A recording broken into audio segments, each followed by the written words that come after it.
The sound of pages turning means it's time for another episode from the Meredith Library Podcast Studio, bringing you the library's latest news, information, and fun. Good afternoon, Matthew. Good afternoon, MaryBeth. Good afternoon, everyone, and welcome to episode number 38 of Check It Out here at the Meredith Library Podcast Studio. We have a very special guest with us in studio today. Have you heard the phrase, the hardest working woman in show business? Well, of course I have. We have the hardest working woman in the library business with us today. We have our special guest, library director, Erin Apostolos. Good afternoon, Erin. Good afternoon, Matthew and MaryBeth. And it's a hard-working team. You guys are all fabulous. Oh, you're so nice. So we are going to talk to you today about the Americans and the Holocaust exhibit, which is coming up very soon. Yes, it's going to be starting July 29th. And all that day on July 29th, we'll be showing Ken Burns' U.S. and the Holocaust. So if you've seen the exhibit or before the exhibit, you can stop and watch that for a while. And the exhibit will be here through September 4th, and we have lots of events to go along with it. For instance, on July 31st, we have a brown bag book discussion. We Were the Lucky Ones by Georgia Hunter. Can you tell us a little bit about that? I can. That book is based on Georgia Hunter's family, who were Holocaust, some survivors and some not. So it's their story of survival. And also, I think what people don't hear enough about the Holocaust is what happened to the survivors afterwards. You know, their story once they lost everything, lost their family, lost their home. So I think it'll be a great book, and I hope that a lot of people will join us for that. Okay, and that is from 12 to 1 in the function room on that day? Yes. And the books are available at that new spot that we use right near the bulletin board on the first floor of the library. We have a whole table with all the books for all our book clubs. On August 19th, we're going to have a nonfiction book club, The Light of Days. Yes, 6:30. And it's The Light of Days, and it's a true story of resistance fighters. And it's women who fought back. That's wonderful. And then also in August, we have a film series on the 2nd, The Great Dictator. On August 9th, we have Casablanca. And also on the 16th, we have the film series Gentleman's Agreement. These films were chosen by the U.S. Holocaust Memorial Museum, and they're one of the ones that are giving us the grant to have the exhibit, as well as the American Library Association. So I want to give them their credit. And they recommended these films because they actually take place during or just after the war. So it gives you a feel for what was going on in Hollywood and what their understanding was for the war. The first one, The Great Dictator, is Charlie Chaplin's first speaking film. And he kind of pokes fun at Adolf Hitler. And he actually apologized later because this film took place in 1940 before the U.S. even entered the war. And he makes light a little bit of the concentration camps. And he said had he known what was going on at that time, he would not have done that. So it actually kind of helps a little bit with the exhibit, because the exhibit talks a lot about what did Americans know, what did we not know. And just by Charlie Chaplin himself, he didn't even realize how bad things were. The second one is Casablanca. That film focuses on refugees. And actually, Casablanca was a place where there were a lot of Jewish refugees and refugees from other countries. So in that, Humphrey Bogart has to make a tough decision between helping the great love of his life, maybe getting her back, or helping her and her husband. And the third is Gentleman's Agreement with Gregory Peck, who everyone knows from To Kill a Mockingbird. He played Atticus Finch, and everybody loves him. And in this one, he plays a reporter who wants to see if anti-Semitism in this country is really as bad as everyone thinks. And this is, I believe, 1946. And I think he ends up being very surprised.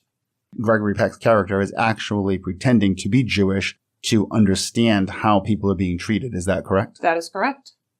I understand we are going to be handling this film series the same way we handled the other ones, where there will also be beverages, popcorn available, right? Absolutely. It'll be popcorn and beverages.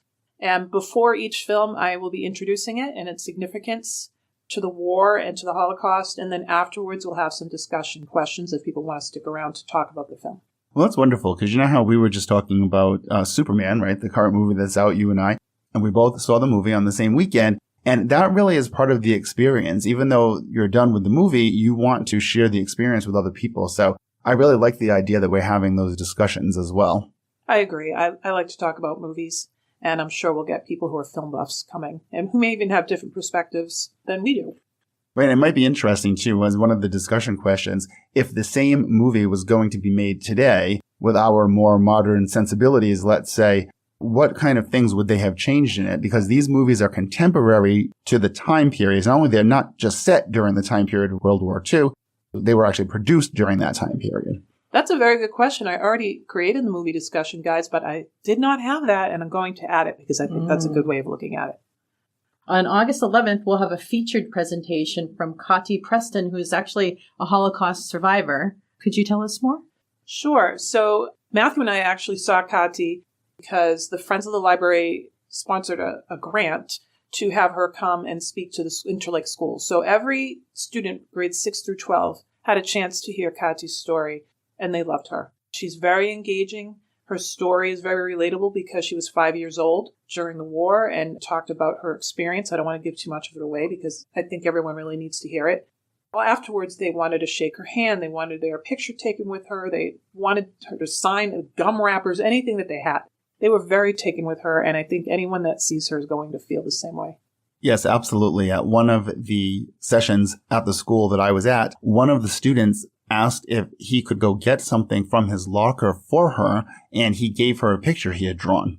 Oh, nice. Yeah. So, I mean, like you said, she was so engaged with the kids, and she and I were speaking before the talk to the full auditorium, and she was saying that she loves being with the audiences and she loves being with the kids, and they feel that from her, so they give it back to her. And I thought that was such a great life outlook. Yeah, I agree. She had a very positive outlook on life, seeing how terrible things were for her as a child. Right, exactly. And she has such a fascinating story of all the things that she did after, too. I mean, because she's 86 now, I believe. And, so we're talking about 80 years, and she went on to have multiple careers and a huge family. She has children and grandchildren and the whole thing. So it really is a story of survival. She has 2 books of her story. There's a graphic novel, which Matthew and I both read, and that is excellent. Very well drawn.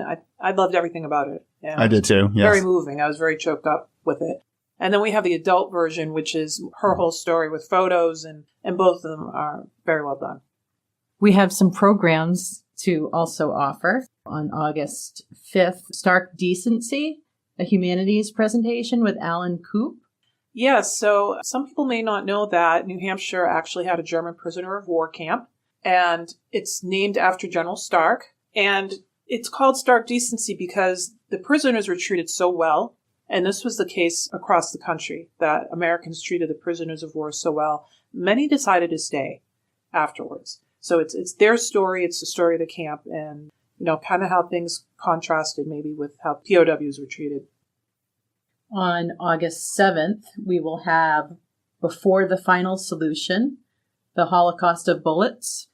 Yes, that is our local historian, Rudy Van Vetten. Most people know Rudy, but at one time he was a writer for the Meredith News, and he is involved in the Meredith Historical Society. Rudy Van Vetten's wife, Cheryl, is Jewish, and this is her family's story. And before Jews were rounded up and taken to concentration camps, they were actually murdered. This is the story of family members that were just kind of taken out and shot. Whole villages would be taken out and shot. So wow. A lot of people don't realize that. On August 14th, we're going to have Holocaust survivors and the resistance fighters. Yes, that is the story of the Yelgins. So I actually met their son Lou when I went to a training about the Holocaust, and we got to talking. And his parents were both Jewish, and they actually escaped from a ghetto that they were living in, and they became resistance fighters. And a lot of people don't realize that a lot of Jews fought back. And so this is their story of fighting back and then after the war coming to the United States. So I think that'll be a very interesting story. Yes, that's remarkable. On August 21st, Norman Rockwell and World War II. Yes, during World War II, Norman Rockwell was living in Vermont, and his art during the war, if you've seen a lot of it, it's very apple pie. It's very American, and it reflects kind of the American vision of the war and our patriotism. There's a depiction of Rosie the Riveter that is by Norman Rockwell, and she's stomping on Mein Kampf. And I'd never realized that before. All right, Erin. So we've been talking about the exhibit overall and the activities that will be taking place during the time the exhibit is here with us. We haven't talked about the background of it, kind of like why the library applied for the grant in the first place and the process it took to be awarded the grant, perhaps, as well as the training that you did in Washington, D.C. I think people would love to hear about some of that background info. So several years ago, there was an incident at the Laconia State School where anti-Semitic graffiti was spray painted. And when I saw a picture of it, it was very shocking to me to see that in our very friendly Lakes region. And we decided that we wanted to bring this exhibit to Meredith so that people in the Lakes region could learn about the Holocaust and anti-Semitism. I believe I said it before, but the grant is a private grant paid for by the U.S. Holocaust Memorial Museum in Washington, D.C., and by the American Library Association. And 50 libraries across the country were selected to bring the exhibit to their town. They were very good to us in the training. They paid for our flight down there. They made the arrangements. And the hotel that they had us all staying in was a beautiful hotel that librarian me would never be able to afford on the Potomac. And, we all got to meet each other. And they actually had us at the museum for 3 days. So the first day was on our own, seeing all of the exhibits. And then the second 2 days were training, things that we need to know for the exhibit, dealing with security issues, training about the Holocaust itself, things that a lot of us didn't know. I was also surprised because their security team, there was someone from Mossad, there was former CIA director, because they have credible threats all the time at that museum. That was surprising to me as well, that they had to deal with that much security. But as far as this exhibit, they have not had any threats on it. I was a little bit nervous about having it here, but they said they haven't had any threats to the traveling exhibit itself. Well, that's reassuring. Yes. It's so important to this museum, and that's why they have this grant, and largely funded by private donors to the museum.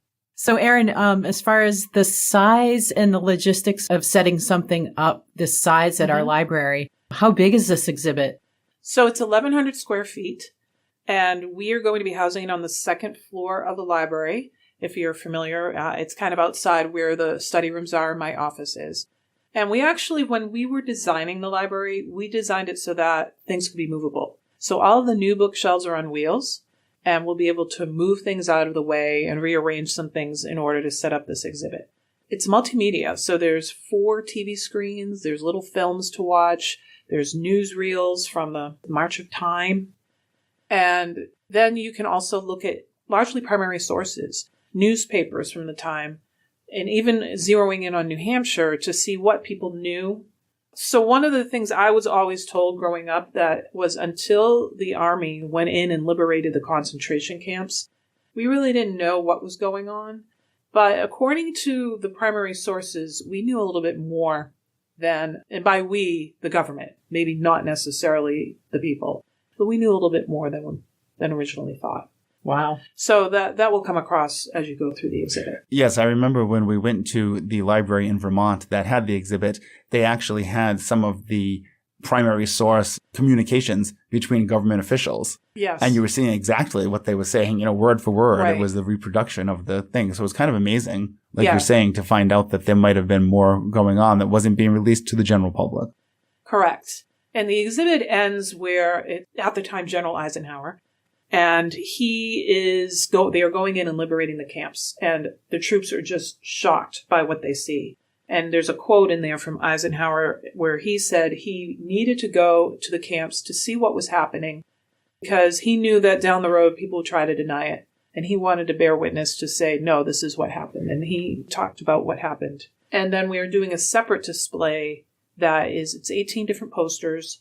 And it's all the experiences of people that were in the camps, liberated the camps, or health workers in the camps. their testimony as to what they saw, and photos and some of them are very explicit as to what was going on.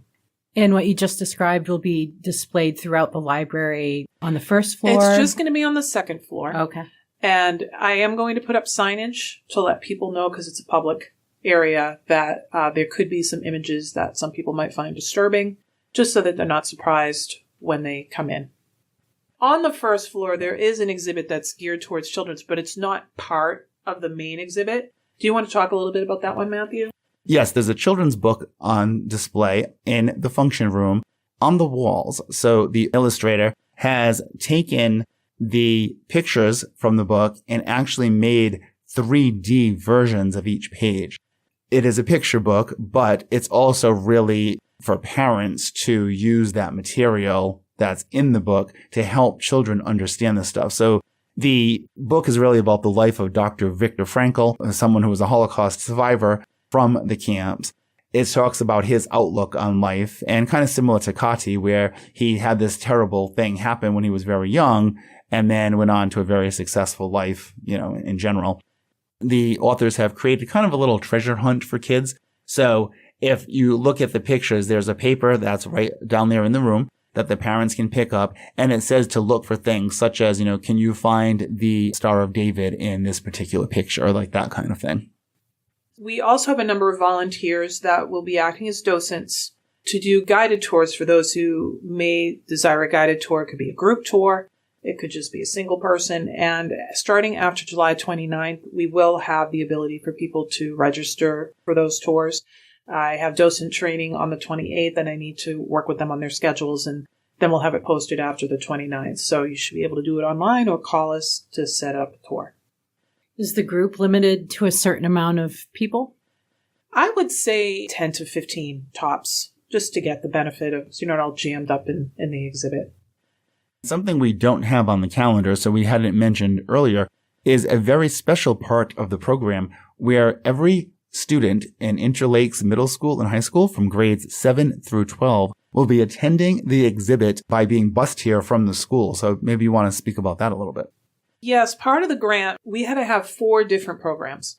We have 12 because, we always overdo it. And so we have the school coming the first week of September because that's when they're back from school. And they'll be coming all day. So, you may not want to come on the days all the kids are going to be here. That's going to be the 3rd, 4th, and 5th. And they'll be here all day to look at the exhibit. We have 3 different things going on. One, we're going to break them into smaller groups. So one group will be going through the exhibit. One group will be watching a documentary about the Holocaust, and then another group will be doing a project. It's called the Butterfly Project. And I want to thank Heart and Hands Thrift Shop for sponsoring this part of it.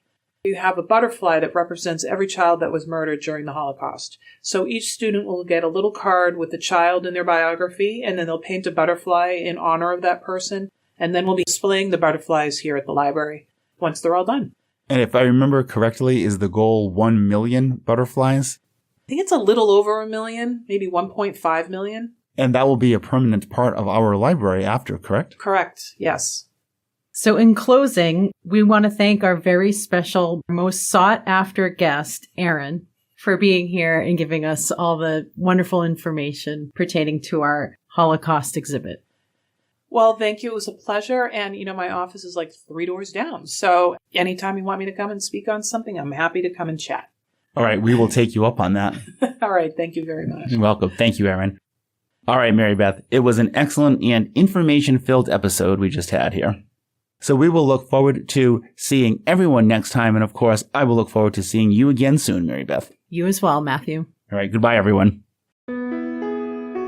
Podcast music titled Daytime TV Theme by Kevin MacLeod of Incompetech.com. Licensed under Creative Commons by Attribution 4.0.